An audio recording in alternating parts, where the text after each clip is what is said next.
Assalomu alaykum. Men Sultonova Gulhayo, Andijon viloyati Buloqboshi tumani Shirmoyboq qishlog'idan keldim. 9-maktabda o'qituvchi bo'lib, boshlang'ich sinflarda dars beraman.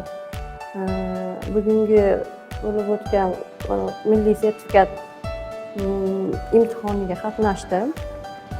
Savollarni ko'rdim. Savollar bilimi bor har bir talabgorni bilimi bo'lsa agar testni bemalol ishlab chiqa oladi.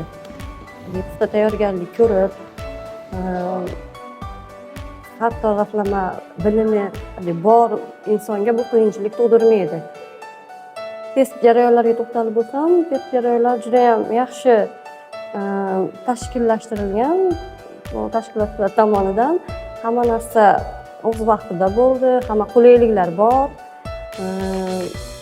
Rahmat avvalambor shu nimaga tayyorgarlik ko'rib bunchalik e'tibor qilgan soha xodimlariga.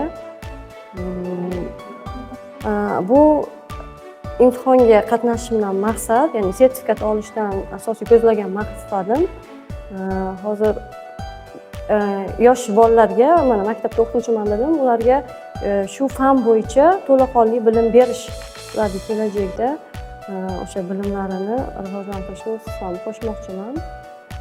Asosan shu maqsadda bu yerga imtihonga keldim. Sertifikatga topshirmoqchi bo'lgan yoki topshirgan talabgorlarga tilagim qo'rqishmasin, bilimiga tayansin, yaxshi tayyorgarlik ko'rsin, hamma narsani puxtalikda qilib, bemalol imtihonda qatnashib, o'sha ko'zlagan natijasiga erishsin. Bu erishadi, uddalaydi. Chunki savollar yechsa bo'ladigan, yaxshi tuzilgan.